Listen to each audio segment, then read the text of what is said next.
Here. Davis? Here. Godis? Here. Trotter? Here. Please rise for the Pledge of Allegiance. Pledge allegiance to the flag of the United States of America and to the republic for which it stands, one nation, under God, indivisible, with liberty and justice for all. All right, is there anyone who would like to speak to the council about any item that is not on our agenda? That's how these meetings always go. All right, seeing none, I will close that. Bring it back to council for any council comments. Just like to say Merry Christmas to everybody in the audience and all my colleagues on the council. Thank you, and right back at you. That was going to be my comment also. So happy holidays. We got through the bridge project and we're on a path as. Yeah. Merry Christmas and God bless us, everyone. Anybody else? Okay. Move on to the consent agenda. I would entertain a motion to approve the consent agenda. I move to approve the consent agenda. Second. We have a motion by Kathy and a second by Rick to approve the consent agenda. All in favor? Aye. All opposed? Motion carries unanimously. All right. Now we're up to Lisa Langer and the Tourism and Promotion Board update. So quick. I've never seen We're on our way. We wore them out during the day. What? We wore them out during the day. Oh, that's good. That's very good. Okay. Yeah. We're ready for beer at this point. I can tell. I can tell. I was just telling John Stroud over here, that where I was before, the mayor used to tell everyone that he would buy the first round if they would hurry up and get things done. That's our city attorney who usually does Tonight that. tonight it's Carl, and they can take all the time that they want. Okay, that sounds great. Well, I like to do, for those of you who haven't seen me here at the end of the year, I like to do kind of a wrap up and a little preview of what's to come. And so thank you for having me, and I will be as quick as possible. Here are some Colorado tourism numbers from the last Dean Runyon, which was in 2016. So we have these studies that happened, Dean Runyon and Associates. So we had 82.4 million visitors to Colorado in 2016, who spent $19.7 billion, which generated $1.2 billion in state and local taxes. That's very important. To replace that revenue would require an extra $218 from every Colorado resident. So I think that's very impactful. Colorado has posted 37% increase in visitation, more than twice the 17% growth rate of U.S. travel since the depths of the recession in 2009. So pretty cool stuff. Love pie charts. I know you guys do too. I'm kidding. But travel generated taxes, local and state receipts in 2016. And look at that, local sales taxes were $500,000 in the state. And that doesn't include the local lodging taxes that were collected. So that's pretty exciting. So what does that mean for us? Tourism equals jobs. 2016, more than 165,000 people. And it's really interesting, with just 1.7% of the U.S. population, that Colorado has 7.7% of the nation's tourism jobs. So we live in a very active, wonderful state where people love tourism, and that's why I'm here, because I love tourism. So what does that mean for Garfield County? 1,800 jobs plus jobs. I think it was 1,802. This was in 2016. And 7.8 million in local taxes. And that's what we want, right? America's Dream Destinations in 2017, Colorado moved up in the list to number 5. So I think that was a pretty impactful thing. One of the main reasons is, of course, the scenic beauty and the safety of our state. And Glenwood Springs lodging tax. I know that you've all seen the recent lodging tax figures, as I opened the other day and was very distressed. But you know, when you think about it, we trended from flat to down during the Gab detour. But when our end of the year, our budgeting year, is the end of August, and we were at a cumulative increase from 2016 of 4.25%. So I think that's pretty good. And we have nowhere to go but up, so I'm really excited about the new bridge project being done, and now we can get on with it. So the 2018 forecast for Glenwood Springs tourism, we're always getting the best bang for our buck.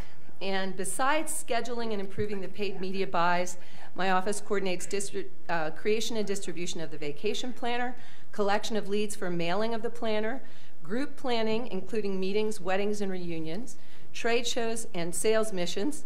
I have 2 trade shows and a sales summit in January and February. Hosting group tours and familiarization tours. We have a Copa Airlines media fam coming in January. And that's the new direct flight from Mexico to Denver, Mexico City to Denver. And I'll be serving as a step-on guide for a group tour from India who are spending 3 nights in Glenwood Springs at the end of January. A step-on guide is someone who will get on the bus, take them around, tell them about the history of the community. So that's kind of a fun thing. Besides all of our paid media, we focus a multi-pronged approach. We do online, which includes email marketing, social media marketing. Visit Glenwood.com is the authority on all things Glenwood Springs visitation and trip planning. Traditional marketing includes print and out-of-home, and in addition to a Front Range campaign and a Salt Lake City campaign that included out-of-home bus sides, or what we consider rolling billboards, and radio campaigns. And we do extensive PR efforts including TV and print media relations, blog posts and press releases, and numerous collaborative efforts, including many with the Colorado Tourism Office that aim to promote both domestic and international visitation. So I wanted to just briefly talk about some of the really outstanding things we did that really gave us a lot of coverage in the Front Range, and they're just different than other things that, that we could do, like magazine ads and things, which we also do. But we had a takeover of the north-south light rail, and we wrapped the outside and the inside in Glenwood Springs, and so we had that's what we consider an out-of-home presence in the Front Range. It was for a month, for the month of April, but it actually went for several more months because no one bought that particular train, and so we got more time, which was great. A lot of people commented that they saw it daily. A lot of people, of course, ride the train, so they got all the information on visit Glenwood.com. That's where you need to go for all this. We also do some really fun out-of-home things. Our agency, Zuma, does guerrilla marketing efforts. And last year, when I came to do this presentation, I told you a little bit about the Great American Brew Fest, where we handed out water. Models in spa robes handed out water all day, which was really popular. And so this time, they did 3 different things. They did the Black Friday Deserves a Soak Saturday, and that was at the Cherry Creek in North. And that was the Friday before Black Friday. And they gave away these cute little chapsticks in containers that you can hook onto a key ring. And so that'll be reused, and it has the Glenwood Springs logo. And then the second one they did was the turkey trot on Thanksgiving Day. And so that one, they had stuff yourself into a swimsuit this winter. And they had the girls that were in the spa robes had the numbers on the back like they were the teams, and it said, "I'd rather be in hot water." And so that was to an audience of 10,300 turkey trotters they had that day. So it's pretty fun to have that exposure at these events.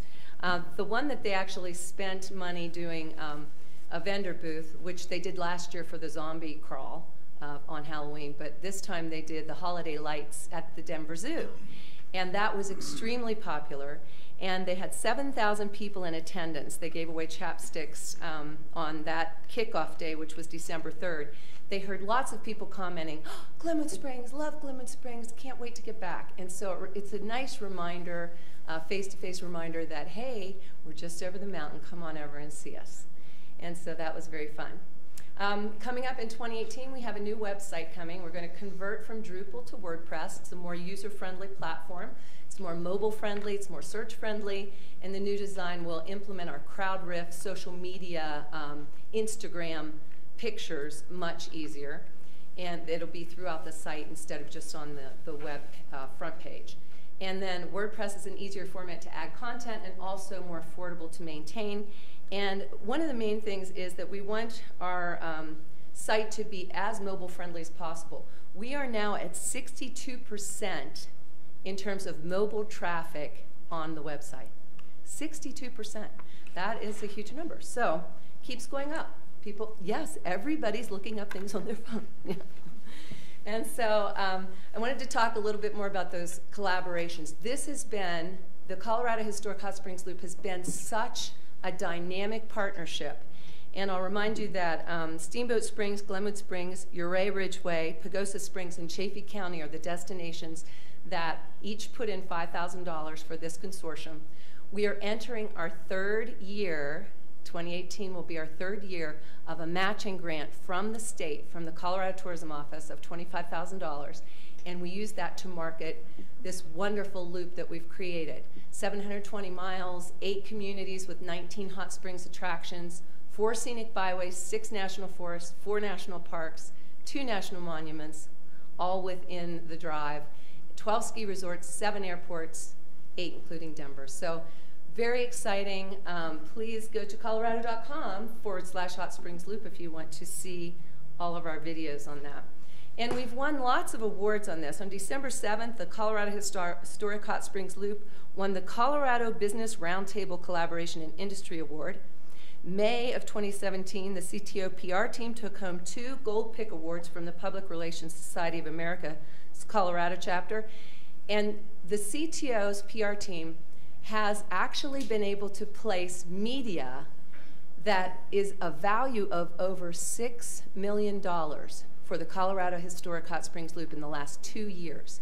Over $6 million that the equivalent of the media presence, of the stories that have gone out there in the media. So this is very, very exciting and popular, and we're so happy to be part of this. In August, Sunset Magazine selected the Colorado Historic Hot Springs Loop as one of their Best of the West travel stars in a feature entitled Wellness Highway. In September, Destination Marketing Association of the West awarded the Colorado Historic Hot Springs Loop the 2017 Best Idea Award. So we're really doing fun things and really capitalizing on this partnership, which is really a win-win for all of us. And Colorado Tourism Roadmap, I just wanted to let you know, they've worked this year to create a new Colorado roadmap, and this is covers 4 main pillars: compete, create, advocate, and steward. Create, increase the visitation through creation and branding of new traveler experiences.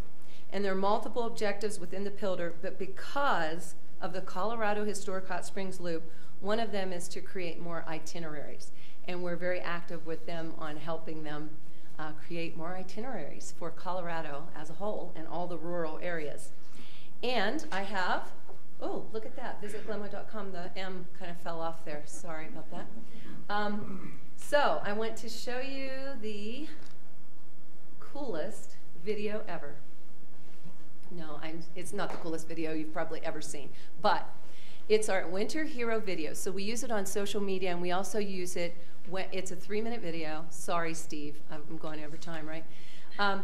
And it's got beautiful music, but I really want you to pay particular attention to the captions. And I also want to thank Chrissy for being here, because she is one of my board members and she came to support me. I thank you. All right, here we go. This is an awesome video.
What'd you think of the captions?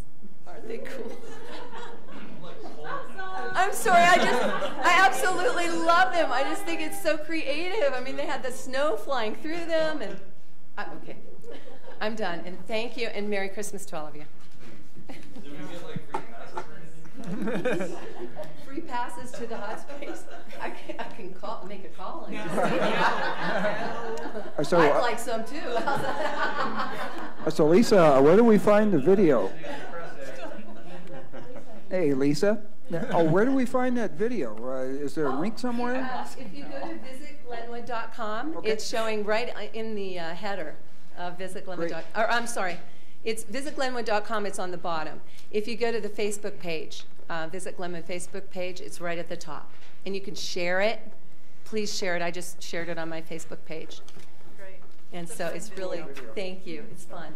Really Thanks, impressed Lisa. with what you guys do on a limited budget compared to some of the other resorts around here. Thank you. I mean, you guys get us out there in like so many cool places. Yes, And thank you. I appreciate your noticing that. We try to get the best bang for our buck and get out there as much as possible. And a lot of people think that we have way more money than we have because we're out there a lot, and actually kind of, that's a good thing. Yeah, it feels like that. I mean, Thank it's like, you. how do you get in so many places? And I know it's just because you work the phones and work people and just Yeah. keep working deals. And so we're in a lot of places that we probably otherwise couldn't afford. So Yep. good job. Thank you. Thanks, Lisa. Happy New Year. I can add real quick. It was super cool. On Saturday night, there was 3 young ladies that were from West Virginia, and they were in their 20s, and they came because of the Sunset Magazine article.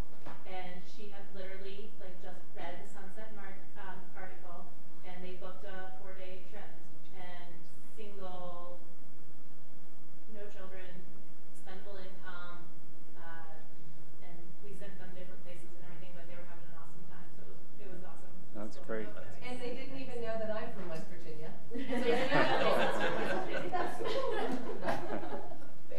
All right, thanks very much.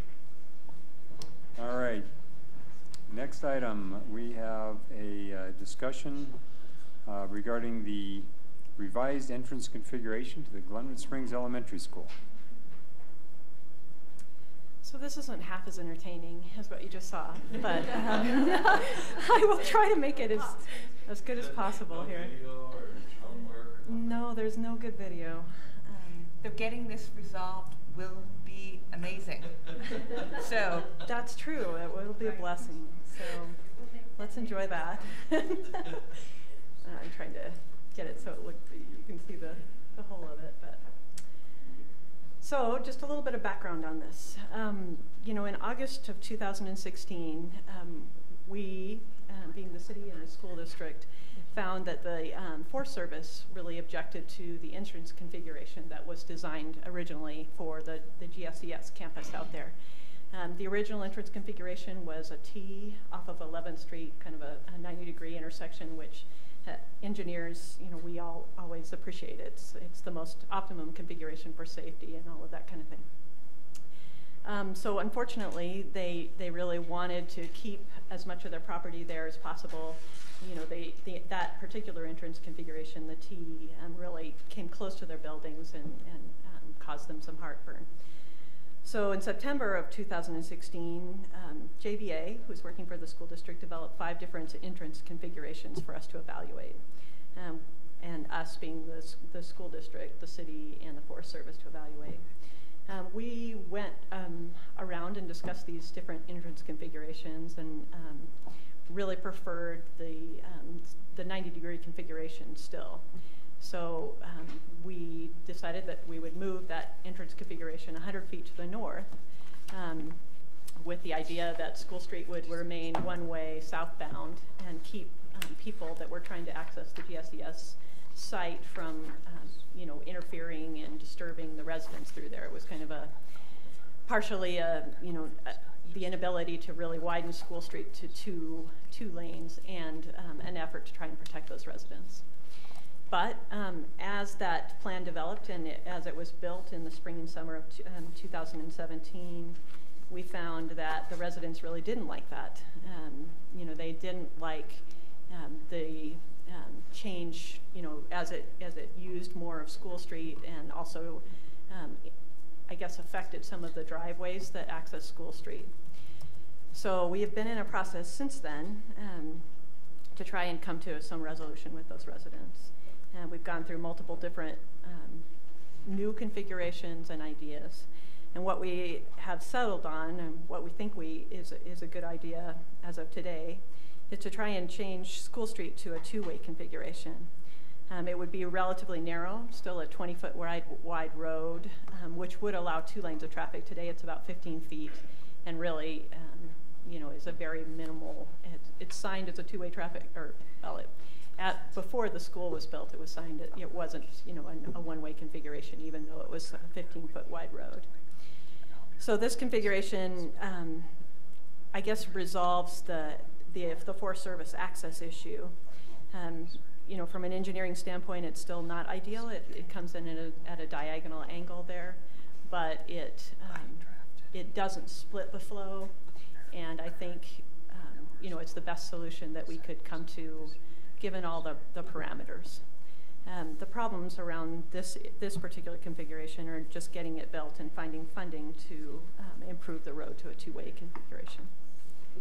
Do you guys have any questions about the process or about the idea, concerns, I guess? You gonna be able to sleep? It will be better, actually. I never sleep really well, but this will be one issue off the plate. Terry, do we have any, right now there aren't any sidewalks on 11th Street there. Is the plan to kind of keep pedestrians out of there and send them all up to 10th, or do we have a longer term plan for pedestrians in that area? Originally the idea was to try and separate flows. 9th Street was supposed to take buses, 10th Street was for the pedestrians, for all the kids to come in on, and 11th Street was supposed to be for parents. But we're not having as good a luck segregating those populations as we had hoped. And so we did have some discussions about how to create sidewalks on 11th Street, and the possibility of trying to include a sidewalk in this design, along the driveway there.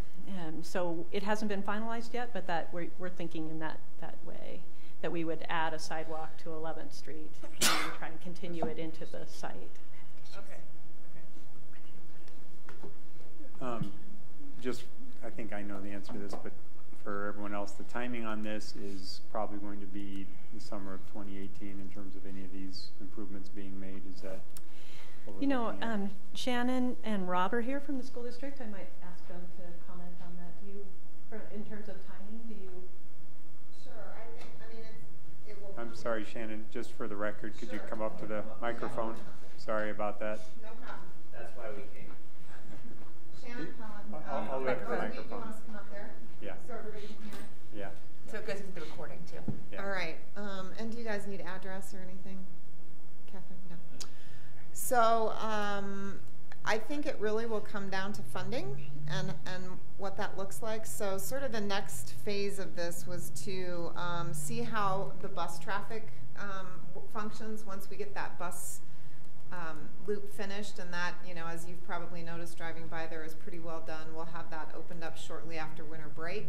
So we'll let that function for a few weeks, see what kind of impact that has on the flow of traffic on all 3 of those intersections.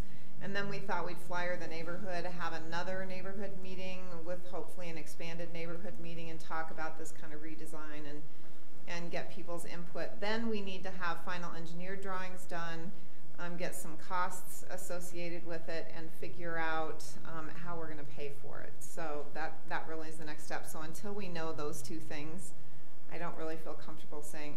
We'd love to have it done summer of 2018, but I think it's going to depend on how much it will cost. And we've talked about doing a joint FMLD application. Yeah. To go after funding for this. Which timing-wise would be perfect. So. It's April. Yeah. April we find out. Do you want to add anything to that, Rob? No, if I could just come back to the thing about separation. I think we haven't given up hope. What we really want to do is separate where parents drop off their kids, where pedestrians come, and then where buses drop off. Right. for efficiency and safety for everybody. So it sort of gets the sidewalk question. We may want to discourage pedestrian traffic by not having a sidewalk. If we see people are doing it anyway and it's safer to put in a sidewalk, we may later decide that. But I just don't want to give up on the separation idea, because it seems like it will be more efficient for everybody and ease traffic flow, and of course more important than that, even is safety. Right. Are you seeing much pedestrian traffic on 11th right now? Not a lot, but we are seeing some. Okay. I'd say we've seen probably more bike traffic on 11th than I thought we would. Just in the mornings and afternoons that I was down there observing, not much pedestrian traffic, so that's good. Yeah. Neighbors are reporting that people have not developed new habits. You know, the bridge has just gone up and the signage is changing. We need to do some improvements, you know, with you all in some of the signage along Pitkin, Okay. and the you know, the 9, 10, and 11th Street. So I think we just don't yet know what the new normal will be for a while, and I think it's probably good to let it ride out through a couple of months. The buses won't open on the new loop until January, so I would want to give it till February, March even to see. Well, I think we had talked at one point about, you know, if we need to have a police officer out there some mornings or afternoons just to help develop those new habits, then if that's something that we can do, I would like to see that. If we can support in that way. I don't know if I could promise every morning. Not every morning, but yeah. You know, the elementary, Audrey Hazelton, the principal at Glenwood Elementary, has staffed that, both the 11th and 10th Street intersections too, in the morning, so that she's got people directing parents, you know, if they come to that 10th Street intersection, they say, no, we'd like you to go back to 11th Street and come in that way. So, you know, and she said when she takes people off of those intersections for a little bit, we have to get them back out there to keep reminding people about how we want them to make the whole circulation work, and it seems to be effective. Okay, great. All right, any other questions for Terry or Shannon, Rob? Okay, I'm sorry, go ahead, Kathy. That's okay. Shannon, Rob, what's the estimated cost for this? We have no estimated cost yet. Okay, Yeah. all right. And you mentioned bicycle traffic. Do we have designated bicycle lanes? And this may be for Terry, actually. So, We do have designated bicycle lanes now on Pitkin. right, but so as we far haven't as brought anything into the school, into the campus yet. okay, all right. Although we just did, we added additional crosswalks at 11th Street at the request of the neighborhood and the school district. So Okay, all right. we're working on building our pedestrian infrastructure out there. Okay, all right. Thanks. All right, any other questions for Terry or Shannon or Rob before I open it up to the public? No? All right, thanks very much. Thank you. Can I say one thing? Sure. I just want to thank you guys. I mean, you've been great partners through all this. We're opening the full elementary school after Christmas break, so kids will come back to the whole new school. We'll be removing the modular classrooms. And we still have a lot of work to do on the other side with the Confluence Park redevelopment, but it's been a very exciting project, and thank you so much for your partnership. Thanks for all the work you guys are doing. All right, is there anyone from the public who would like to comment on this item? Go ahead. Just for the record, if you wouldn't mind giving us your name and address. Sure. John Sikora. I live at 1027 Pitkin Avenue, which is adjacent to this entrance. First of all, our neighbors are very supportive of this proposed plan. We're very interested in making sure that there's follow through with this plan, that there's an implementation plan, that we can see, you know, the fruits of our labor. Most of us in the neighborhood have been at this since the zoning change occurred for this piece of property. We've been raising the same issues: the traffic, the entrance, and lighting at the school district. So we feel like we've been at this for quite a while, and we feel like our voices weren't heard during the planning process of this. This entrance definitely fixes, in our opinion, the issue with the entrance into the traffic at the school. One of the things that was in the staff report that, you know, I want to make sure is pretty clear, and it is pretty near and dear to our heart on the block between 10th and 11th and Pitkin, is that School Street in this location is about ranges between 15.5 feet wide till about 18 feet wide. So it wasn't nearly wide enough for two-way traffic, but there was never a one-way designation. And so for us on Pitkin, when we circulate to try to go northbound on Pitkin, we used to use School Street because Colorado on the other side is southbound, and then we'd have to go out to Colorado Avenue.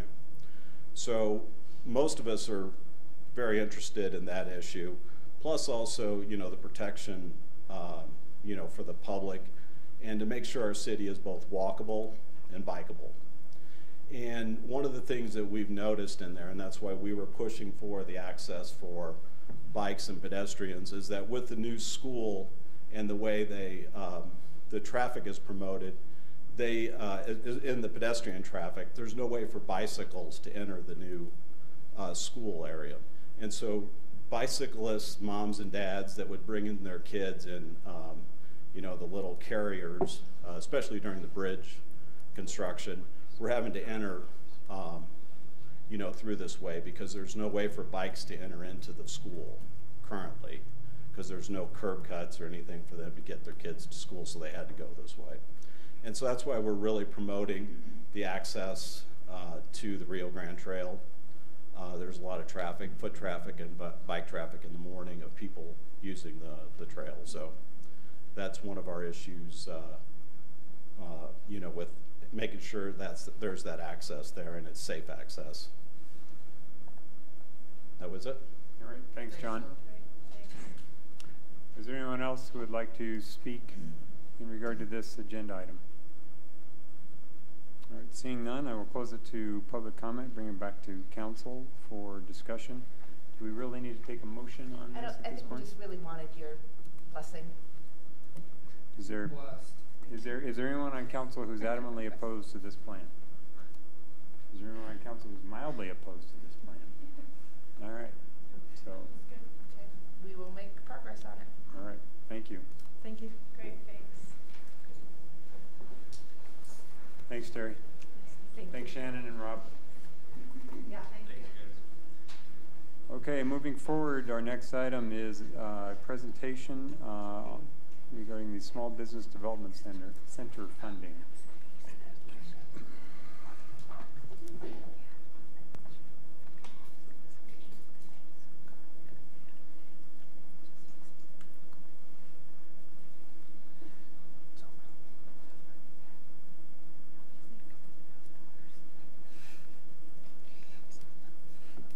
Good evening. I'm here again to talk about funding for the Small Business Development Center in, I'm not sure exactly which month, but earlier this year, you approved funding for an effort, a collaborative effort locally to try to bring a small business development center to the region. That effort did not go forward. The state was not able to split a large region that provides these services as they were hoping to be able to do. And so this is kind of a next generation effort to provide those services locally. So the Vail Center for SBDC has a brand new director, and he would love to be here tonight. He had other engagements, so I'm going to give his PowerPoint here. I'm sure I won't do it justice, but there's this effort again locally to provide SBDC services. The services would be housed out of the Vail Center, but it would be, there's an effort in Garfield County with the county commissioners and with other entities doing economic development to try to bring additional consulting services to this area, and with the hope that maybe in 2019 that we would get a person who could help staff and help provide these services. So these services would be provided by consultants who would be paid and who would meet locally in coffee shops or the library, potentially other locations to provide one-on-one training and provide, access to capital, those sorts of things. Right now, the Vail Center gets calls from this region, from Glenwood Springs, but also from other places in Garfield County, and they in general have to send them to online services. So you earlier had approved $5,000, up to $5,000 that could go to an effort to have agency house an SBDC office. This request is to either have that $5,000 be put to this effort or to increase it. Garfield County gave $10,000. So this is some information about the SBDC. It seeks to increase economic impact within Glenwood Springs, but also obviously other places within the region for local entrepreneurs and to help them get off the ground. So new business formation is declining. You may have seen articles in the past. Over the summer, there were quite a few about entrepreneurship being down, and that there's a greater disparity for that in rural areas. And Colorado is better than the national average, has outpaced the national growth, but it's still, I'm sure, not where folks would like to see that in terms of business formation.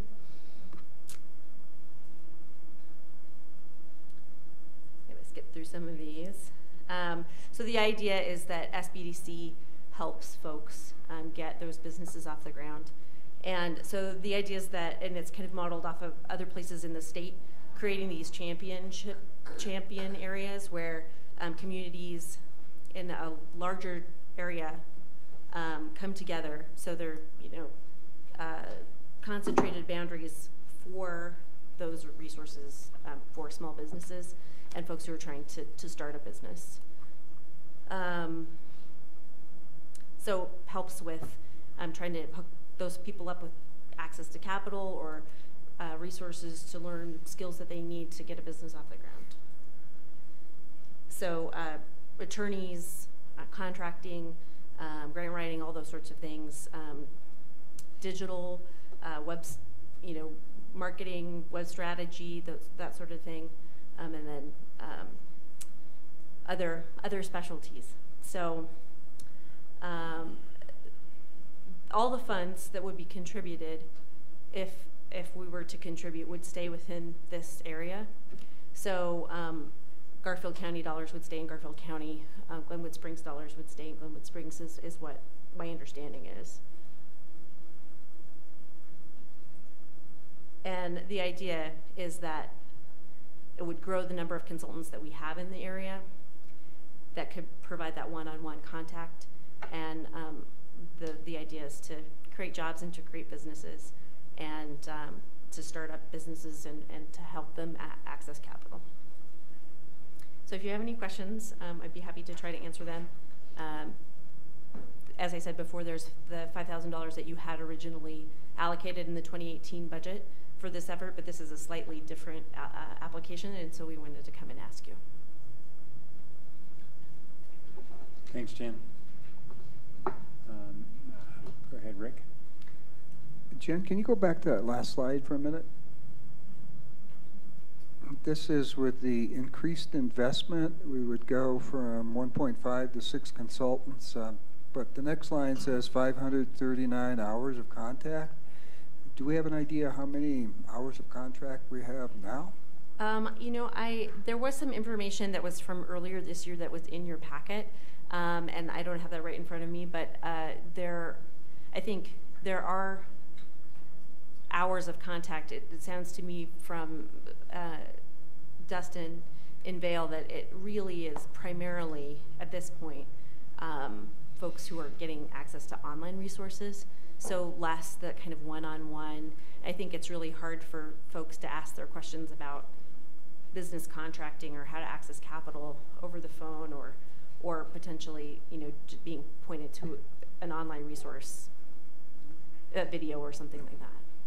Well, as I look at the other outcomes here, it seems like $10,000 would generate something like $400 million in sales increases and capital formulation. Are we ready to stake ourselves to that number?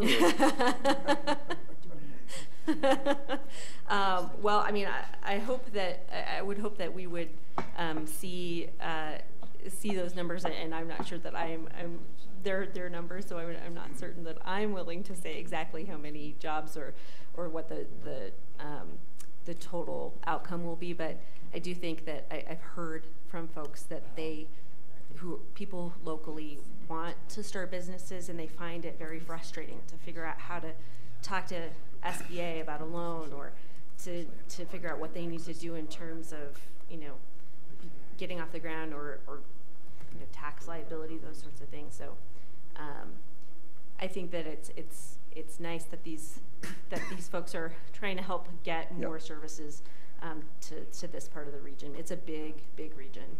It's always nice to see sort of a stretch goal out there. Thank you. Thanks, Jen. Kathy. Well, kind of tag on to Rick's question or comment. These are great goals, but it's just like with any business, I'd like to see more of a concrete plan on how they plan to get to use the extra money or the additional funds to get to this goal. And I say that because I've had some experience with SBDC making great promises and not actually fulfilling those promises. So I guess I would like to see, before we continue just to keep funding, $5,000 at a time, I'd like to see a little more specifics on exactly what their plan is to accomplish these goals. And we can certainly have Dustin come if that's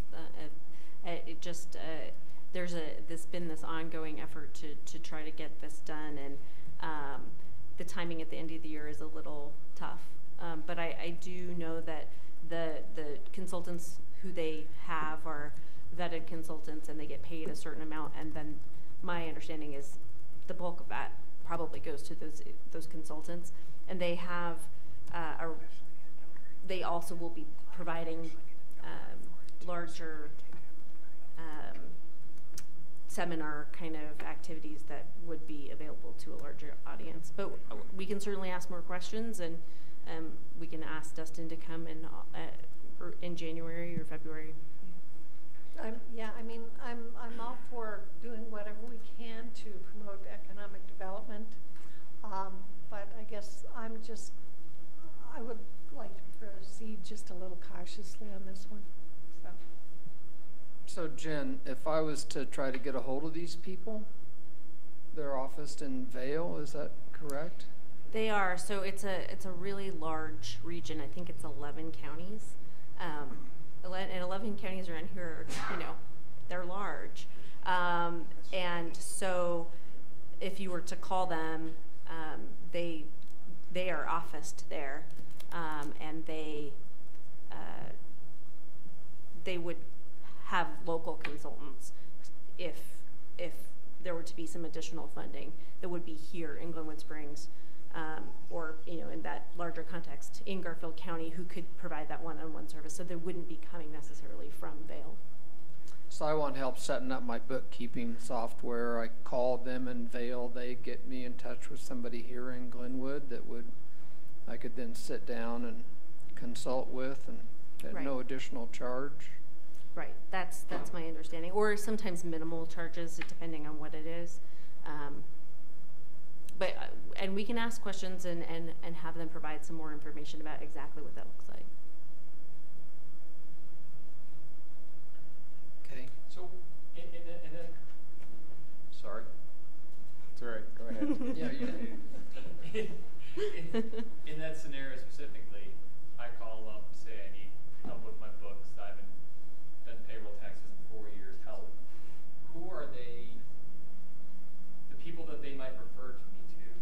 What is their qualifications? How do I know that that's a quality referral? And how do you get on the winners list? So the individual centers are working to find consultants who have areas of specific expertise and then also just general business expertise. And so they're looking to put you with the person who has the expertise I think that you're looking for. But there are times when it's just a general question, not this example, where it's somebody who has general expertise about business. And they have criteria, and I can't speak to what that criteria is, but when we met with the folks at the state as a region a few months ago this summer, they say that they do a good job in terms of vetting those consultants, and would say that, you know, whereas there are other programs that rely on folks who are retired, who are offering their services, and there's no vetting of that. And so, but we can, if you'd like to know more about that process, that's one question that we can have Dustin come and present on if that's something that you're interested in.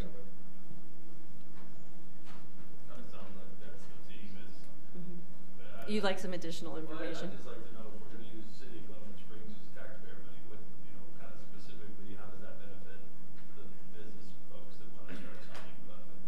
And so maybe we need him to come in and help us understand that before we commit, you know, the city's tax dollars to that. Yeah, I'd like to. Fair enough. See, and that's why we have budgets. Exactly.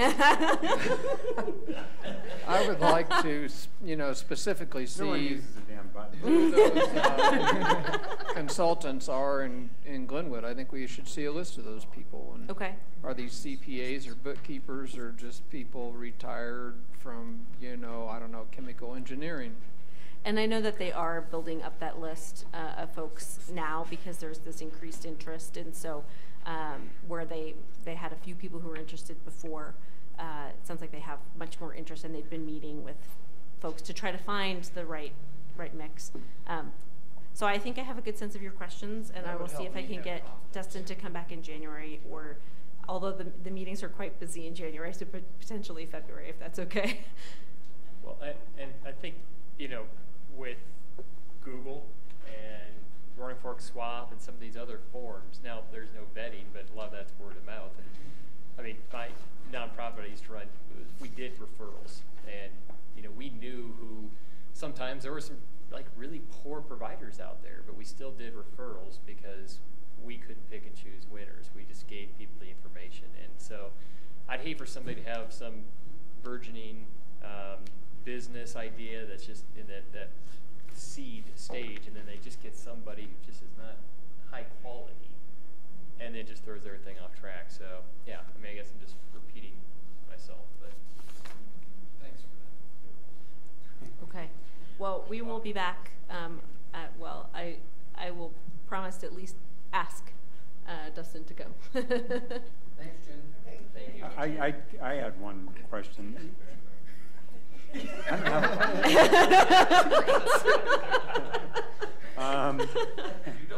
I don't have a button. So, if we were to support them, is this something we would be expected to do on an annual basis, probably, to keep the services operating? Yes, and I know that there is a desire, especially from the county commissioners, to see a person here who is programming and coordinating for this particular area. And so in order for that to happen, my guess is that there's an increased ask in 2019, and that would be an ongoing ask as well. All right, thanks. Any other questions? Would anyone from the public like to comment on this? No? All right. Thanks, Jane. Okay, next we have our report from the city manager. I have about 4 things. They kind of doubled or quadrupled as the day went on. First, I was going to start the discussion on 6th Street that Robin is going to discuss under my comments. Okay.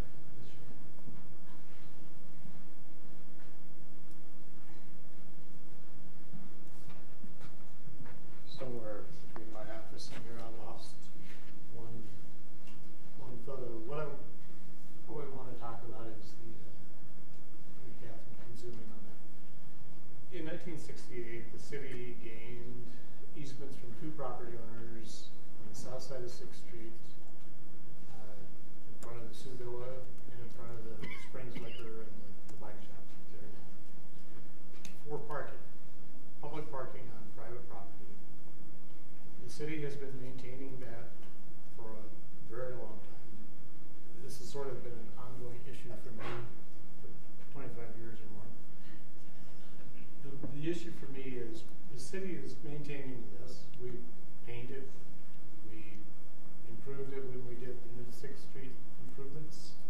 The business owners continue to put up patron parking only signs, 1-hour signs, things like that. So it's sort of, they're getting the benefit of us maintaining their privatized parking. The easements from 1968 allow us to withdraw from that, and it certainly reverts back. The picture that I have lost on the way shows where these two parking areas are. Originally in the town site, 6th Street between Laurel and Pine was 100 feet wide. The city vacated the southerly 25 feet of that right of way in 1892. The reason it was vacated was because there was a private railroad line there. When the hotel was built, and people would bring their private cars to Glenwood, that's where they parked. So that's why it was vacated. So that's where we are. I guess I would like some input or some discussion about, do we want to continue to use public resources to maintain basically privatized parking? My input would be we do not want to. However, I'm sure the business owners have gotten very used to this, and you will hear screaming. Are we only dealing with two business owners there, or is it the three? Is it the pool, Don Burns, and the Fatters, or is it just? Fatters is not involved. Okay. It starts at the Springs Liquor and goes over to Sioux Villa. Sioux Villa. To the end of Sioux Villa. And so right. the pool owns Sioux Villa, Don Burns owns Springs. Right. But there are a number of businesses. Yes. Yeah, there are several businesses within those two buildings, and I think there's either 5 or 6 parking spaces in front of each building. So Robin, do you know, where does the private property start? Is it, is it 19, 20 feet back behind the sidewalk where like a traditional parking space would about the be? back of the curb line. Is it about the car lot? Yeah. Which is Not shown in here. On our And I apologize. Like I said, that's okay. Somewhere in the stairwell there's probably another map, another picture. So you're saying it's like the curb line. Edge of street. It's the curb line, edge of street. It's somewhere behind the curb line. It's not far. So Robin, do we have a plan for now? Because now 6th Street only needs to be 2, at most 3 lanes, right? Do we have a plan for that street and where that curb line's going to be and what the parking's going to be in the future? That plan is being developed, I believe. Okay. But the issue, our role in this, our continued role in it, several years ago, I brought this issue up again from a safety standpoint. We were asking people to back out of these spaces on the Highway 6 when Highway 6 was a very busy street. Right. CDOT, they said, yeah, we agree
certainly uncomfortable spending public dollars on maintaining private property.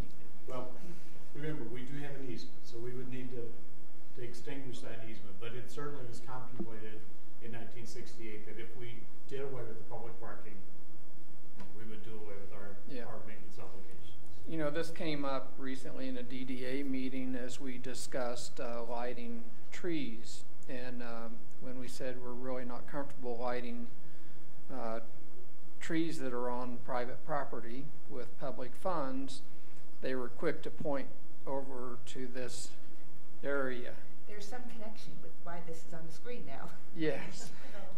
So I think it makes sense to, you know, clean that slate.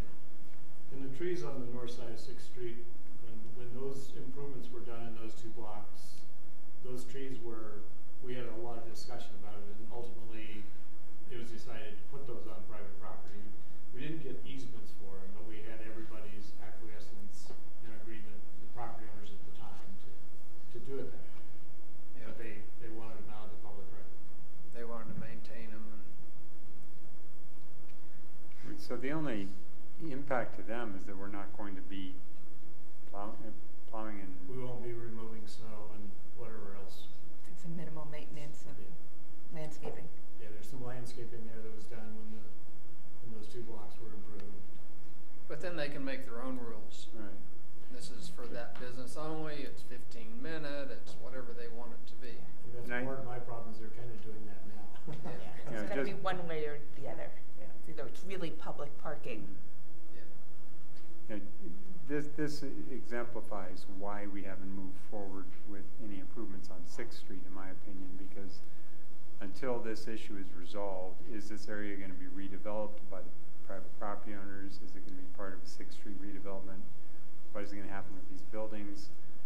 You know, to answer the question that Shelley kind of raised, we can't go in and cut off these parking lots. These spaces. We couldn't go in and build a parallel lane of parking in front of these. So we're kind of stuck with these until these private property owners figure out what the heck they're going to do with their own property. And that kind of applies to really a lot of 6th Street at this point. I'm just saying that I've received a number of comments about why aren't we doing anything on 6th Street. Well, this is the perfect example of why we're not doing anything on 6th Street yet. I think we want to do something on 6th Street, but it needs to all be, there needs to be a coordinated plan between the private property owners and the city before we do anything. But this might be a good chance to just start backing away from things like this easement to say, that's your property, and we're not necessarily going to be paying to rebuild all that as part of that plan. There will be parts that are part of the private property owners and parts that are in the city right-of-way that... Is there ever a scenario where we would go to these folks and say, we'll take it back? Is there any reason we'd want it? The land? In other words, just take... No, not like condemn it, but basically say, hey, if you don't want to maintain it, then just deed it to us. And would we want that? I don't know. Could we do more with a wider right-of-way there, perhaps? But actually, getting the Highway 82 off that, I think we can actually get by with a narrower right-of-way. In all honesty, and we could still do nice sidewalk improvements, 2 lanes of traffic, 2 lanes of parallel parking, and be narrower by quite a bit than what we have out there right now. So, do those pretty drawings that we saw about in the re-envisioning, does that include some of this area? Okay. No, it's all within our right-of-way. If we did take that back, Jonathan, we would probably create a non-conforming situation on all those properties regarding setbacks. Okay. Unless, because one of the other concepts is we change zoning to allow 0 lot line setbacks on certain properties in North Glenwood. But you're right. If we didn't do that, we would create that. So, okay. All right. Todd. Waiting patiently. So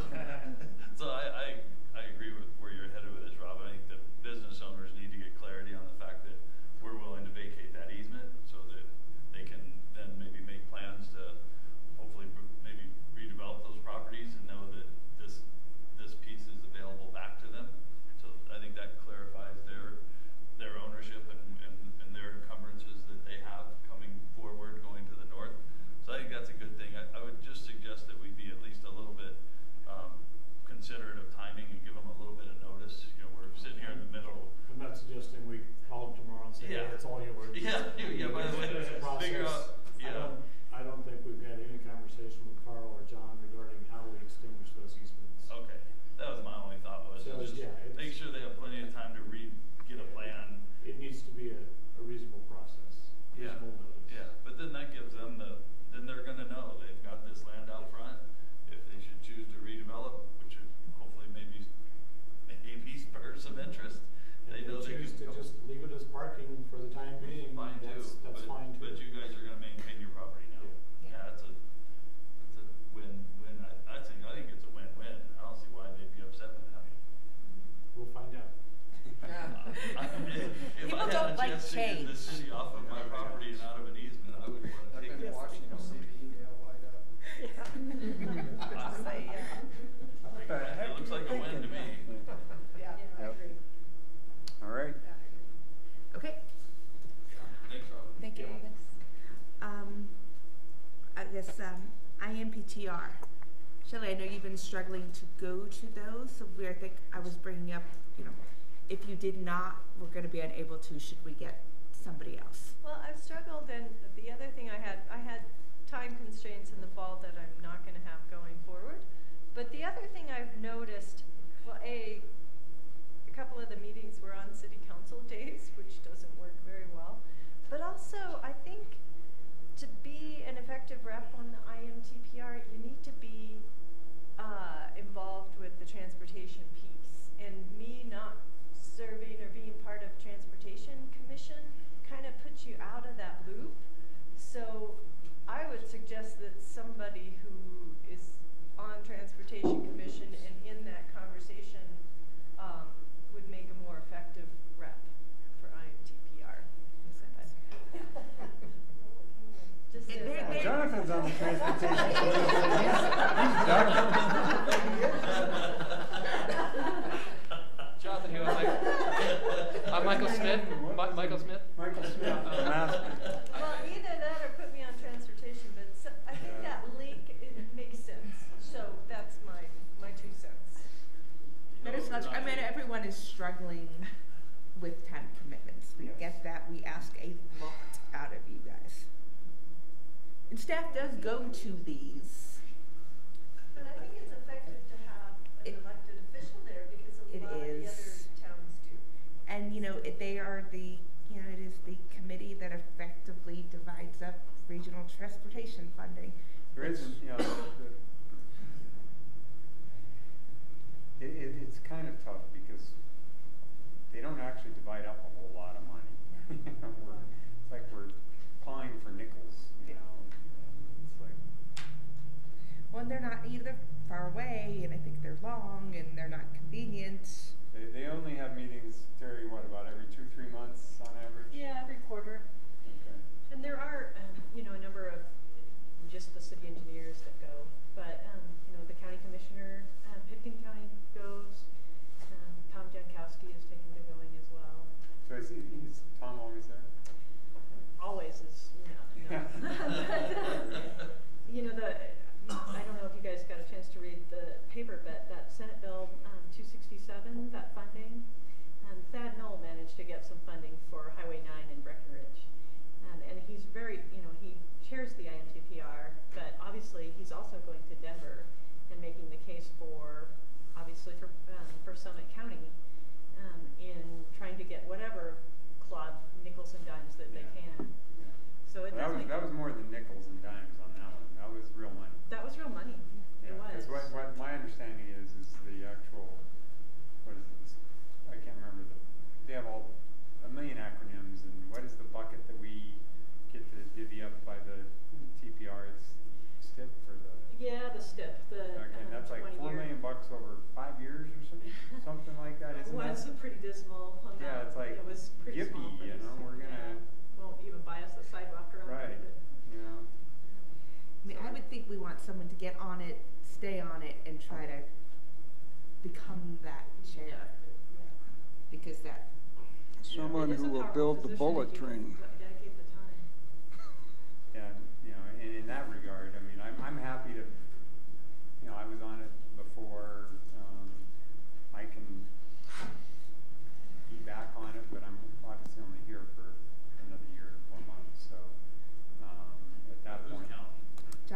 guy back at It's the a table year, here. 4 months, All right. 5 days, I'll do it. Take it on that 17 head. hours, but I'm not, you know, really, Not really counting. The marijuana commission.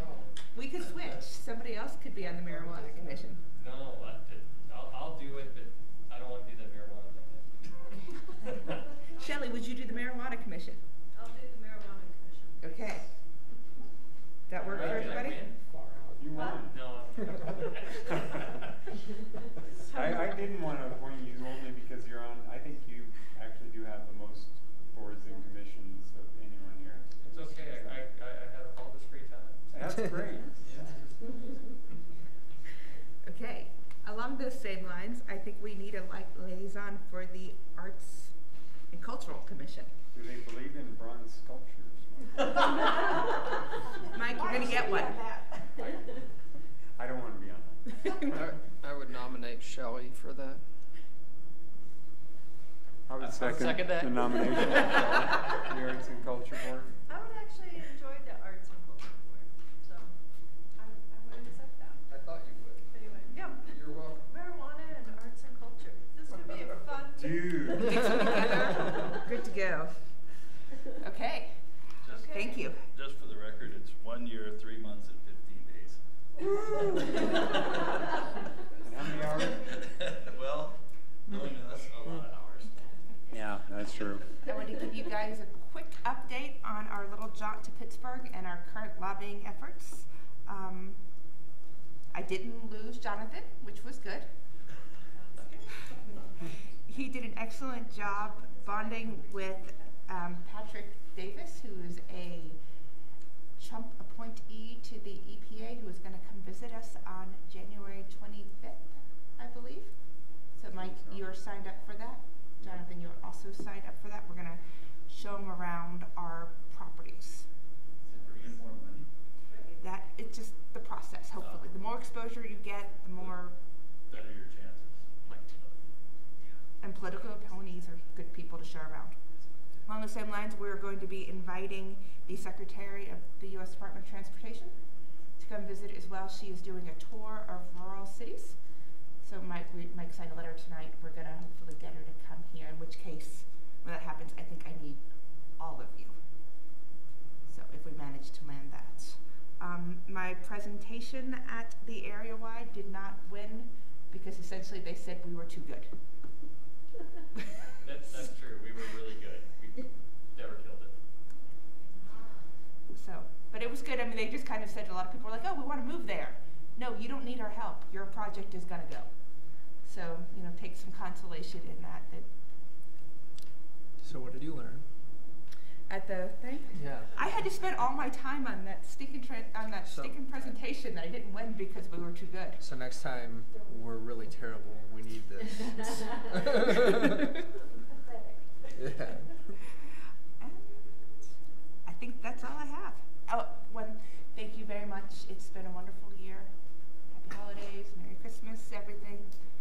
We appreciate everything you do. You guys are a great city council, and we're very lucky to have you. We've got a It's good a- administration.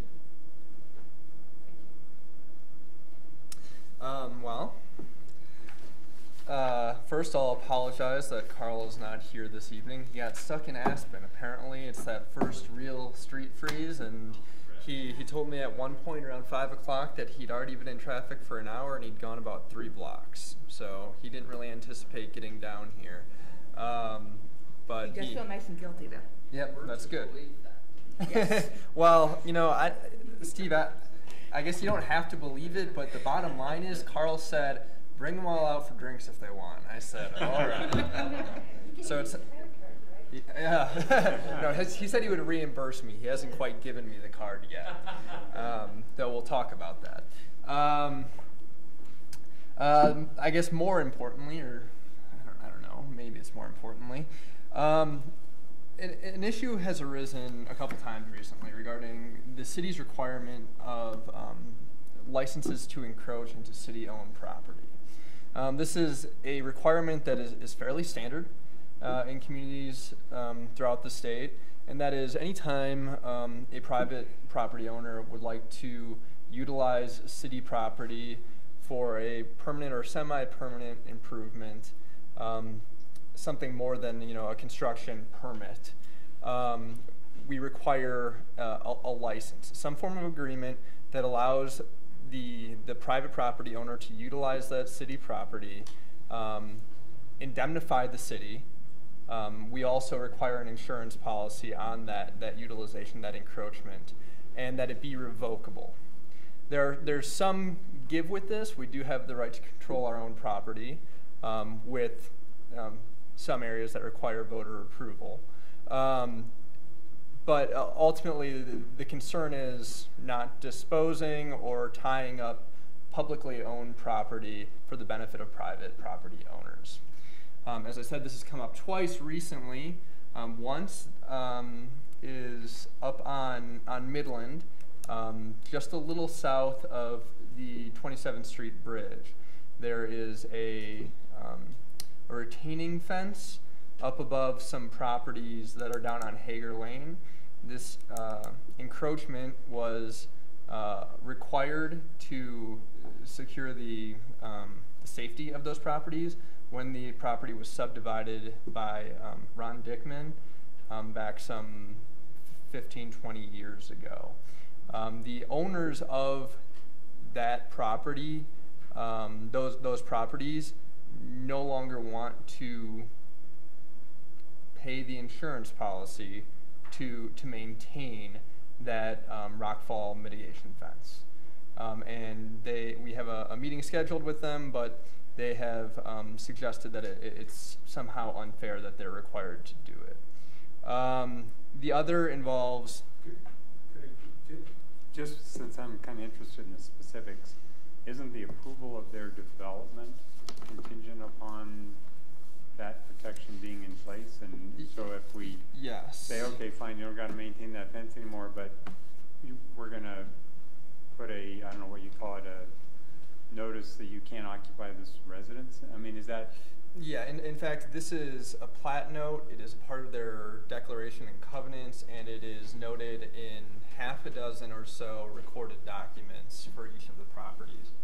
I actually have a printout here of something I'm not the best with Adobe, but of where these properties are. That red line on the western side of Midland, this is facing south, is where the rockfall mitigation fence is.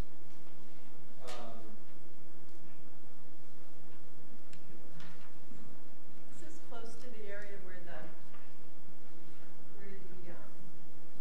the wall is on the... PW-sized boulder came down and landed. It is, in fact, exactly in that area. This fence was put up about...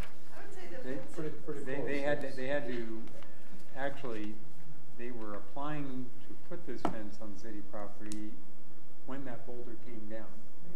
And it was taking a long time to get the approval, and I think after the boulder came through the wall and landed on the Lazy Boy in Ron Dickman's house. Went quickly? I think it went more quickly, yeah. Can we just refresh memory with some pictures of that? Sorry, I've got some of those, actually. Yeah. I didn't do the engineering for Ron Dickman. I did the surveying, but I was aware of that at the time. The property owners would like to dedicate this fence for the city's maintenance, so that's one case. Another case involves the Glenwood Ford site. Running to the western side of Glenwood Ford, there is Mitchell Creek. And at that point, Mitchell Creek is actually dedicated parkland owned by the city. There is a small drainage outflow that Glenwood Ford has constructed and has continued to maintain going into the Mitchell Creek dedicated parkland. And we have requested a license to encroach of them, or that they receive a license to encroach from the city. They would prefer a permanent easement into that city-owned parkland. At this point, I have said we're simply not in the habit of granting a permanent easement into city parkland for private uses. However, they have been somewhat persistent, and they would like, they would still like that. And I guess what I'm looking for tonight is maybe a little bit of direction from council on licenses to encroach, our insurance policies, and indemnification more generally. Do you believe that it's appropriate to require a license to encroach for each of these types of uses? Do you believe that an insurance policy is necessary as well? As I said, these are fairly standard requirements in municipalities, but they are not universal. Can I just ask why they're being so persistent on that? I think that their idea is that this shows where the encroachment is. I think that their issue is that it would be costly to relocate this drainage pipe easement, drainage pipe outflow, if they were required to by the city, and that they find that unfair, and they think that it would burden their property if they were to attempt to receive a loan from a bank or ultimately sell the property. I mean, we get, I think, lots of requests where citizens would like us to make their lives better by taking stuff on. And occasionally we turn them away, and sometimes they insist on coming to you guys. Well, I think this is one of those situations, in my opinion, and then I'll let Todd speak because he had his button pushed first, where every situation is going to be slightly different. First house I bought in Glenwood was on 11th and Blake. The garage, whether it was originally built there or it's solely shifted there over the house was built in 1905, and the garage was about, I think, 0.9 feet or something into the alley. I discovered that because I did the survey of the property before I bought it and realized my garage is actually not on my property, and so I got a license to encroach for this garage. The city has never come in and I sold that house 15, 18 years ago, whatever. The garage still is there and it's still on city property, and so I think that's absolutely an appropriate application of that because the city needs the use of their right-of-way. There are other situations, a drainage pipe. How long has this drainage pipe been in place? Do we know? I'm not certain. I get the... Since the property was developed. So that's been like 30 years? No, Ford hasn't been there that long. I don't remember when Ford developed that lot, but it was part of their original development.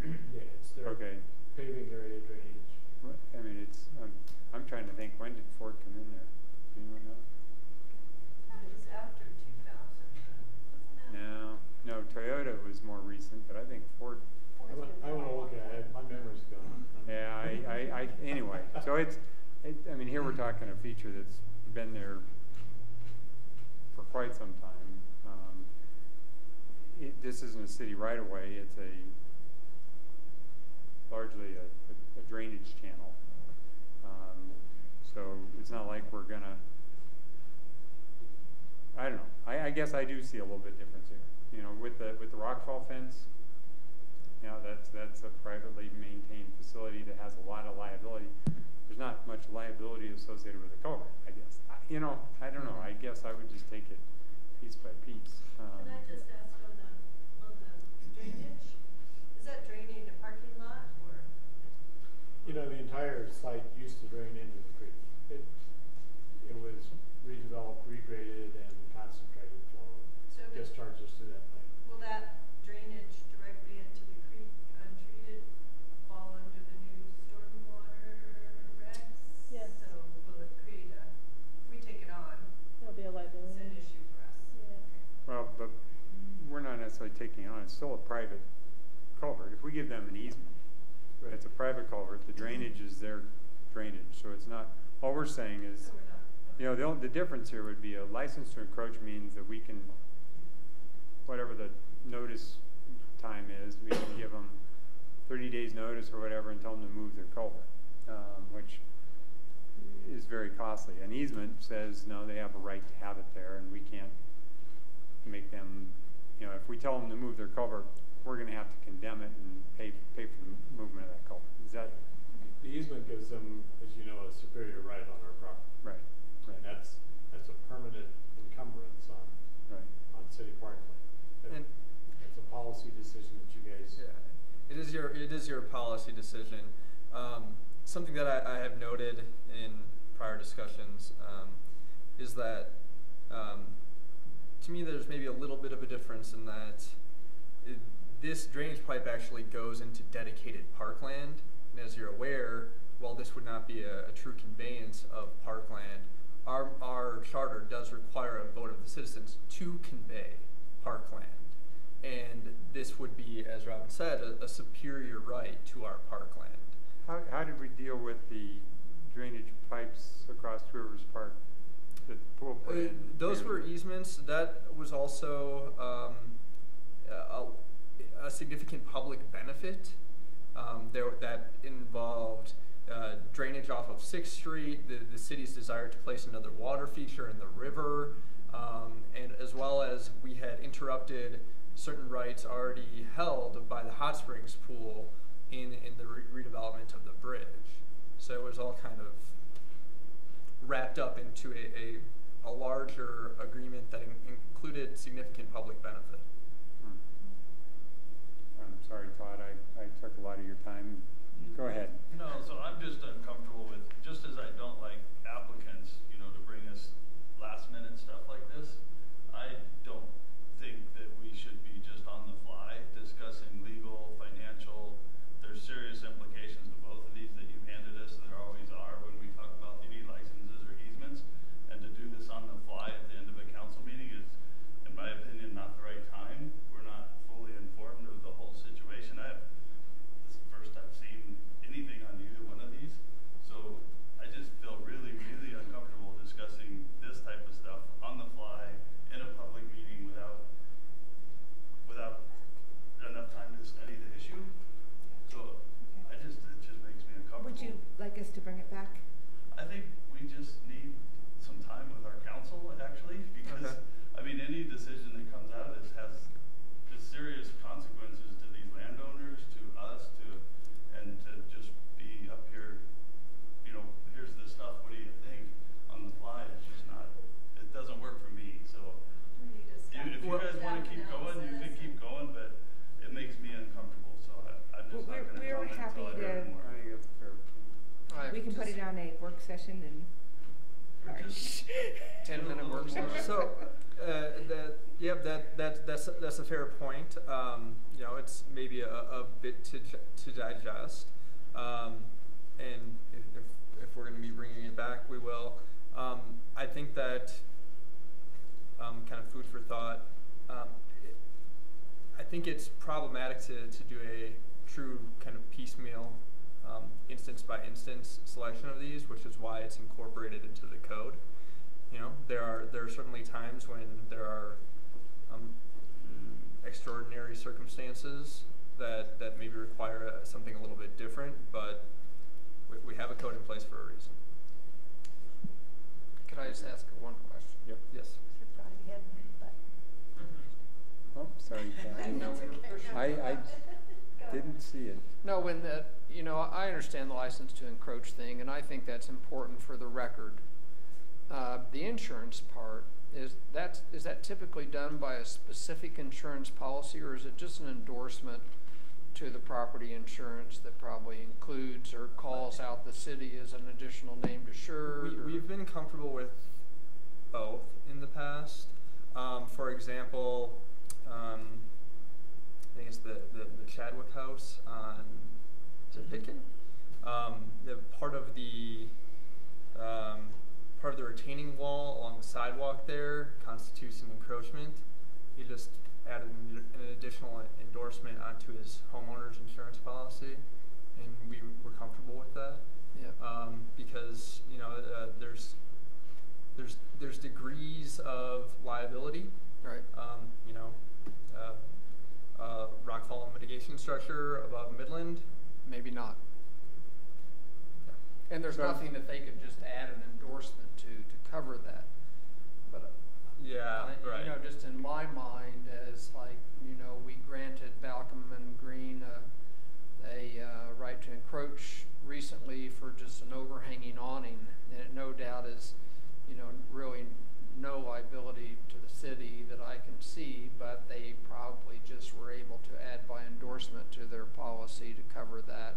Right. That seems very reasonable to me. I hate to make it more complicated. So when you said additional, like an insurance policy, that'd be very difficult for, and probably beyond the realm of reason for so many of these encroachments that we do is just kind of another piece of business. I'm certainly not an insurance underwriter, so I don't know, you know, where something like the rockfall mitigation structure may require a separate policy altogether, or where it can be added as an additional. Well, and where it's not really attached to their property at all. Right. You know, that's where I would draw that line. I don't know. I was an underwriter for a number of years, so my mind goes in that direction. Kathy? Sad. You know, to me, these are broader reaching policy decisions, so I would agree with Todd that I think we really need some more time to consider them, and I agree with you, John. I don't think doing them piecemeal, you know, is maybe the best way to do this. They've been in place for a reason, and I guess I'm a little hesitant to just throw them out without. Yeah, and I wasn't suggesting that we do them, when I said consider them individually, I think that we could come up with a policy that distinguishes a rockfall fence from a culvert, from a garage encroaching into an alley, from a retaining wall that's 1.5 feet high, you know, from an awning. You know, I think there's probably different degrees of. Yeah, there are different needs and different circumstances, but I think as an overall policy to make a change that could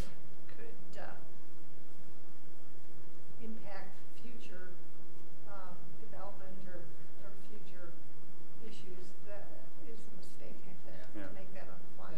And how we deal with this rockfall mitigation sounds like an item for an executive session. I'm meeting with the complainant, I think maybe next week or the week after. So how about we talk to Carl and we figure out how to come back. I think we understand what you're looking for. Sounds good. All right. Is there anything else? Executive session. Well, we unfortunately have council reports from boards, committee, and commission meetings. I skipped those somehow.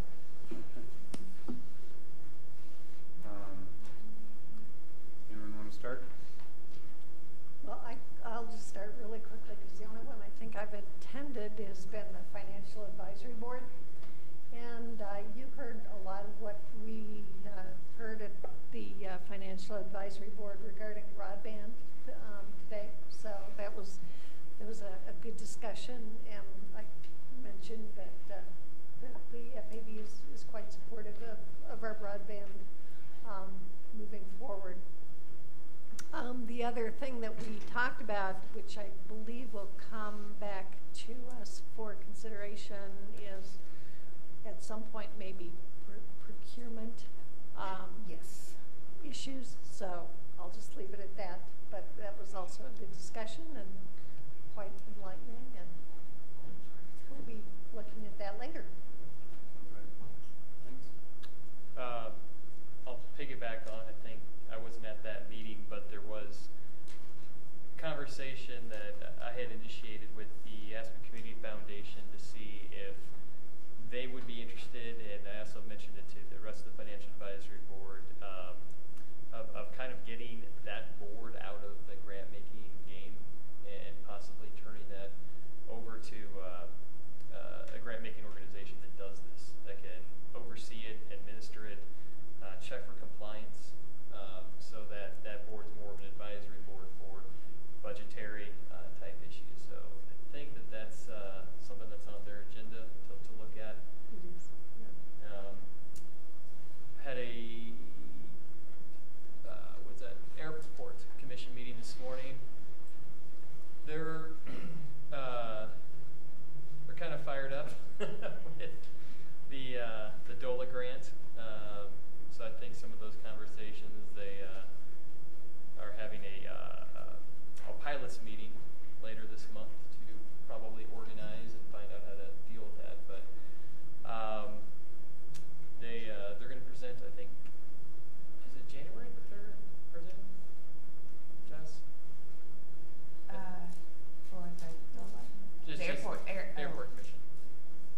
believe I was out of town for River as well. So.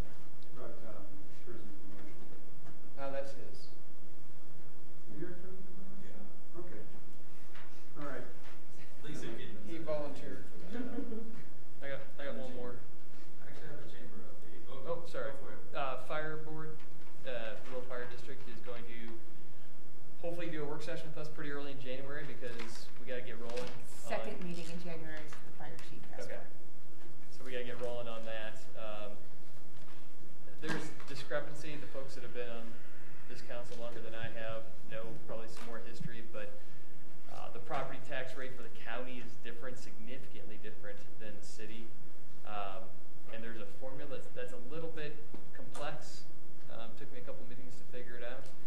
And so I just said I think it'd be good to have a work session where we all sat together as partners in the same room and tried to figure this out, because they're kind of looking at me going, you know, what do we do for this ballot language? You know, what are we going to ask for? And I don't know. So I think that's going to be a conversation we're going to have in a work session. And yeah. Yeah. Hold my finger. Now I'm done. All right. So just a quick comment for you on the airport board, because I was on that for 5 years or so, preceding year, maybe a little longer. And so the last year I was there, I was suggesting to them very strongly that they needed to figure out how they were going to remain viable in the city with the land that they have, and that there was going to come a day with Southbridge that they were going to have to show why they should still be there. So it isn't the first time they've heard this, and now that this new study is going to come into place, it probably lights a fire under them a little bit to see whether or not there is in fact a plan that maybe could work. I mean, I know there's some people out there who maybe don't think that it will, but maybe. So they've kind of been hearing that for a while, and so that's not the first time that they've heard. They've got to figure out if they're going to be out there, how is it going to be viable for the whole town to, so don't take too much heat from them, because I've been telling them that for quite a while, that they need to figure that out. No, I think they're just getting real defensive, and I think we just need to make sure that we just engage with them throughout the whole process, because at the end of the day, it's not, they took offense to highest and best use because they thought that term connotated a larger or an economic only outcome. And so yeah, if it's they're competing against 1,000 housing units, they can't compete. But I said that's not the case. Highest and best use. I mean, Two Rivers Park is not the highest and best use economically necessarily. Yeah. I mean, we could build housing or whatever we want in that spot. So I just think that as long as we continue to keep them in the tent and engaged as much as possible, they can make their case, and they have the same playing field everybody else does for whatever highest and best is needed. Right. So thanks for that. For argument's sake, I would say that Tourist Park that serves thousands of people all year round is different than 60 acres that serves 60 pilots. Talk about the traffic circle. Anyway. And just to give you a little bit of help there, and you can take this for what it's worth. You've done a lot of real estate, but from a kind of a real estate perspective, I've always told them one of the most difficult pieces of property to find around here is the industrial type property, where you can actually create a little bit of noise, have a little bit of vibration, maybe work on steel. The airport is the perfect place to have that kind of property. So can a runway be compatible with that type of property? And it's a type of property that's really hard to find in this valley. So to me, that's kind of if they're looking for highest and best and some economic benefit to the area, they need to look down that path. And if that path doesn't work, I'm not sure what will. Because that's just something that's really difficult to find. There's not very many of those manufacturing type properties in this valley, but that's compatible with an airport. So that's just one avenue that they could go down, and that's been mentioned to them a few times by me. If they want to be viable, that's probably where their viability starts. I know this isn't And it the may time. not still work. This isn't the time to have this debate at all, but yeah, no. just by the runway closing and us being allowed to cut it for Southbridge, we save ourselves almost $5 million on Southbridge. So there's a $5 million net value right there just by them, us not developing 1 square inch of their property, just closing the runway. So, no, it's, anyway. I'm just trying to give our airport board liaison some cover, because it's something you could work with them positively. I mean, there's a $200,000 study that's going to engage the entire community. Right. So at the end of the day, there you go. I get to sit back. We hope. We got to get the grant first. We'll get the grant. Okay. All right, Rick. We'll try. Just to say, the Rudai Water and Power Authority Board sort of in transition. The executive director is going to be departing this year. There is a job description that I and Kathy Henry from Eagle have put together, and that'll be on lease soon. But if you know some candidates that know about the water, know a little bit about water law, know a little bit about the watershed here, we'll be looking for someone to be the executive director, and it's not a lucrative position. It's probably, you know, maybe 30 to 40 hours a month, but it's mainly liaison work between the existing groups that have something to do with Rudai, but, you know, more importantly, like the Colorado Basin. And so, anyway, that's coming down the pike. Second thing is from the Garfield Clean Energy Board. They put out a really nice pamphlet by the numbers, and just to talk about our investment here, the work that they do has generated about $6.6 million in cumulative energy savings throughout Garfield County. I think that makes our investment a good investment. They also have over $32 million in simulated energy savings. I'm not quite sure what that is, but I would ask.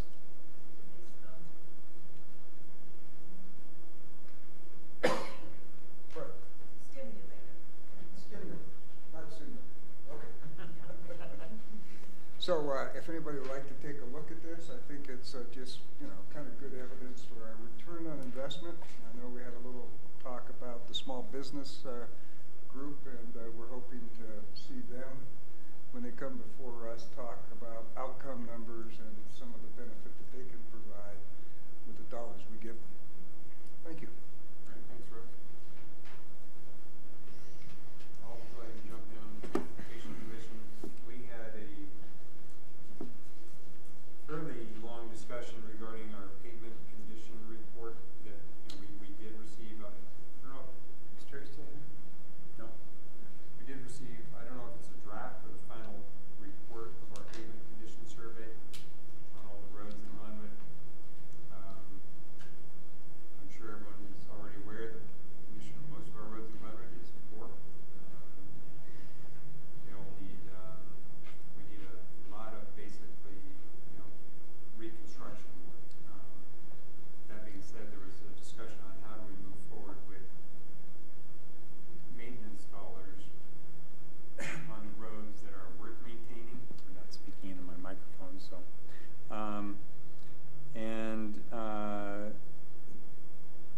The consultant put together a couple of different alternatives, spending alternatives where we were overlaying a few streets, we were crack sealing a few streets, and we're spending what we budgeted for this next year. The discussion asked, or in the discussion, the question came up as to why we aren't crack sealing every street that is worth maintaining. I mean, that's the first thing that should happen. That's like, you gotta, it's like you have a minor crack in your tile next to your bathtub. You don't just ignore it. You seal that crack so that you don't get moisture on your drywall, and your drywall fails, and you got to retile your whole shower or bathtub. That's precisely what crack sealing does on roads, and it's very inexpensive, relatively speaking. We could probably, Terry was going to go back and ask the consultant to look at, you know, how far can we get on our what we budgeted for road maintenance next year to just do crack sealing. My guess is we'll probably be able to crack seal every street in the entire town that is worth maintaining. I want to make sure that's clarified. We're not, the streets that have what I call alligator cracking, some other people call spider web cracking, are not worth crack sealing. I'm talking about the streets that are in relatively good condition and have a few cracks on them. Yeah, I was gonna say. There might be 3 blocks maybe, but I'm joking. But I think we actually have a number of streets that are worth maintaining, and so the consultant is going to come back with that plan is the long and the short of it. And I personally think that that's exactly the right direction to go, because we've had a crack sealing program, but we've been very like, oh, we'll crack seal this over here, and we'll crack seal that over there. We have not been consistent with it. And as an example, and I don't say this critically, just factually, the street in front of my house was repaved in 2006. It has not been crack sealed in 11 years. The asphalt is still in pretty good shape. There are cracks, and the cracks need to be sealed in order, if we want that asphalt to stay in good shape for a really long time. And once we do it in year 1, we only have to re-crack seal in year 2 any cracks that continue to open up. Many cracks won't. If you do it right, if the crack seal is done properly with, you're cleaning out the cracks, you're getting any organic material, any weeds, roots, that kind of stuff out, you're drying it out, it can actually, basically solve the problem at that point. And maybe we don't have to crack seal that crack for another 2 or 3 years, 4 years. Anyway, so that was the discussion by the Transportation Commission. We spent about 2.5 hours on that discussion. So RAFTA did not have a meeting this month, which was good for me. Anybody else? So Mike, on the street study, what does it say about the streets that have potholes that are more than 6 inches deep? That was actually one of the other things we discussed is our pothole patching technique. And there's a number of methodologies out there that are used throughout the country. One of the things we kind of suggested is that we get some of those different products and or techniques brought in as kind of demonstration things, and then we can judge which ones work, which ones don't. Some of them claim to be able to permanently patch potholes in the middle of the winter. The most effective technique I've seen is you do it in the summer. You use an infrared patching technique where you actually cut out the, you have to make a square cut around the pothole. You place asphalt, but you infrared heat all the asphalt around it so you get it to bond to each other. There are a number of other techniques, but that yes, potholes would be repaired. Hopefully, moving forward, but with a better technique than just throwing cold mix in and wheel rolling it. Todd. So I was able to attend Mary Ann Virgili's last chamber meeting. So she is, I think, officially retired maybe as of January 1, but this was her last meeting. So that was kind of an honor to be at. Got a little emotional. Everybody, the long timers, which not me, longer timers than me, had a lot of really good stories, and it was so it was a really good meeting. She was pretty emotional about it, but I think handing the chamber off to good hands, and I think it's just going to keep on rolling. So but anyway, that was a neat meeting to be at. So thanks to her for all of her work that she's done for many years in this town. With all the things that she's done for this town, it wouldn't be the same town without her. So I really appreciate what she's done. I actually should have been one of my council comments today. I would like to applaud all the effort that Mary Ann Virgili has put into the chamber and that has resulted in a benefit to the community. We started going through some of the tax initiatives that they spearheaded, and without those, this town's not the same place. Right. So, yeah, she did a great service for us. Can I ask, what was the DDA board meeting about? Same stuff we met about the other night. Yeah, exact same. So we just it was the same in the day as it was at night, and so it's still just Jim, for the public, just still working on 7th Street and what is it going to look like at the end of the day. And I'll be really, really, really happy with whatever when it hits the ground and we're done talking about it, and we actually do something. That'll be a good day. I would agree. I've been asked to add something onto your comments. Okay. We will be advertising in the paper tomorrow for open vacancies on our boards and commissions. So great. if anybody is watching and they want to be involved, please Do check we it know out. which boards and commissions? I know transportation has a few vacancies. Do you know? It's our annual Oh, so it's a lot of them. Okay. February, first meeting in February is when the new boards will be appointed. So there's a few on different boards. Great. I can send you the list if you want me to. Or we That's can right. see it in the paper. Yeah. All right. I guess I can go next real quickly. I attended the Vail Board meeting and we approved 2 payments to victims of crimes. That board does a great job, so I'd like to thank all of them that serve on that board and show up and take care of those cases. So. And that's it. I missed the River Commission, and I think Steve might have also. So. Yeah. We had no River Commission meeting this month. I had a third-handed update though. Third-handed update? Okay. Go ahead. But I forgot what that was. Had it, lost it. All right, is that it? Okay, so now we have an executive session.